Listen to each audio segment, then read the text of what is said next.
Israel has identified the body of the latest captive handed over by Hamas. Authorities say it belongs to Tanzanian student Joshua Loitu Mollel. He was working as an agricultural intern at a kibbutz, which was attacked on October 7, 2023. Hamas has agreed to hand over the bodies of 28 captives, meaning another 6 are yet to be returned. Hamas says it's been difficult to find the bodies because of the destruction and lack of heavy machinery. For every captive returned to Israel, Hamas will receive 15 bodies of Palestinians from Israel. In a moment, we'll talk to Hind al-Khoudary, who's in Deir el-Balah. But let's begin by speaking to Nour Odeh in Ramallah. Nour, the search continues for these bodies, but what are we hearing the latest from the Israelis as far as plans and preparations going forward? Well, Mohammed, Gaza is one of several fronts on which Israel is waging war. So for now, Israel is not moving forward on any additional measures as far as the ceasefire is concerned. It will not make any progress on the delivery of aid, on withdrawing from areas in Gaza until and unless the remaining 6 bodies are handed over. And it understands that that will take time precisely because of what you said. The search is extremely complex and difficult because of the wide-scale destruction that Israel has caused. And there will be a cabinet meeting later on this evening in Israel to discuss all those war fronts and what happens next. The posture, as far as Israel is concerned, is still the same. It is deciding whether Hamas is complying or not. It is deciding whether Hezbollah is complying or not. It is monitoring all those fronts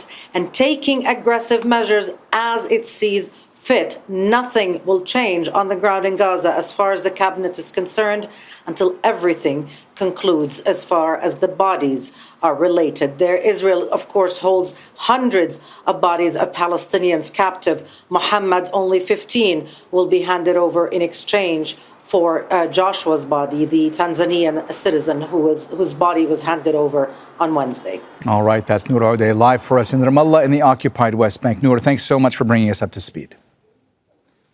All right, Hind al-Khoudary is now in Deir el-Balah live for us in central Gaza. Hind, what's the identification process for those Palestinian bodies that will be handed over by Israel?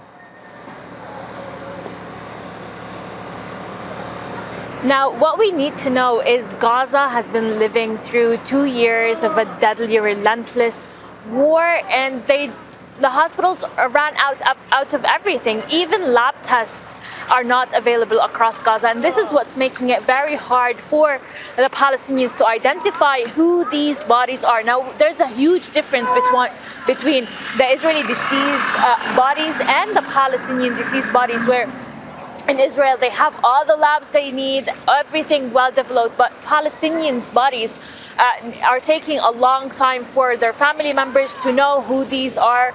We're talking about 0 DNA tests or any labs working across the Gaza Strip.